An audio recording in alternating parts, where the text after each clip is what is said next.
एकदा दारूबंदीचा निर्णय झाला तो कठोरपणे या सरकारने पालन केला पाहिजे। आणि रेतीबद्दल मी असं म्हटलं की अलिखित आदेश आहे कलेक्टर आणि एसपींना की बिलकुल गाड्या अडवायच्या नाही, आमचे कार्यकर्ते बिनधास्त गाड्या चालवतील, सर्वांनी जिल्हे वाटून घेतले आहेत।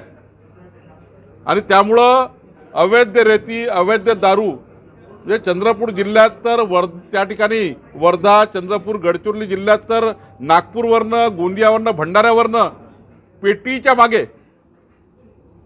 दारूच्या बाटलीच्या मागे कमिशन ठरले आहेत। ही जी काही कमिटी तयार होत आहे की दारू राहिली पाहिजे म्हणणार की सुरू झाली? असं आहे की दारूबंदी एकदा केली गेली ती उठवता येत नाही, उठवण्याचं पापही करू नये। आणि ज्या पद्धतीनं उठवता आहे त्या ठिकाणी तुमचा कंट्रोल नाही आहे।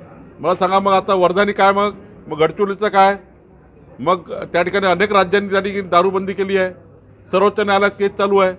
आणि त्यामुळं मी मंत्री होतो त्या खात्याचा, आणि त्यामुळं मला 100% माहीत आहे की एकदा दारूबंदी केली गेली असेल ते उठवणं योग्य नाही आहे, ती कायम राहू द्यावी, कंट्रोल करावा, प्रशासन कामाला लावावं। इकडे रेती घाटामध्ये त्या ठिकाणी ज्या पद्धतीनं पूर्ण प्रोटेक्शन सुरू आहे सरकारचं, तातडीनं सरकारने पूर्ण ताकद लावून दारूबंदी कडक केली पाहिजे। एकही बाटली या चंद्रपूरमध्ये भेटू नये याची काळजी सरकारने घेतली पाहिजे। दारूबंदीला असं आहे की ज्या पॅरामीटरवर दारूबंदी केली जाते ते पॅरामीटर पूर्ण राज्यावर काही लागू होत नाही।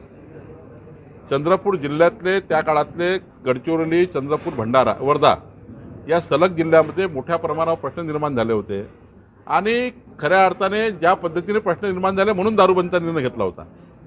सरसकट राज्याला दारूबंदी काही मान्य नाही, कोणी करू शकत नाही, ती काही मलाही मान्य नव्हती।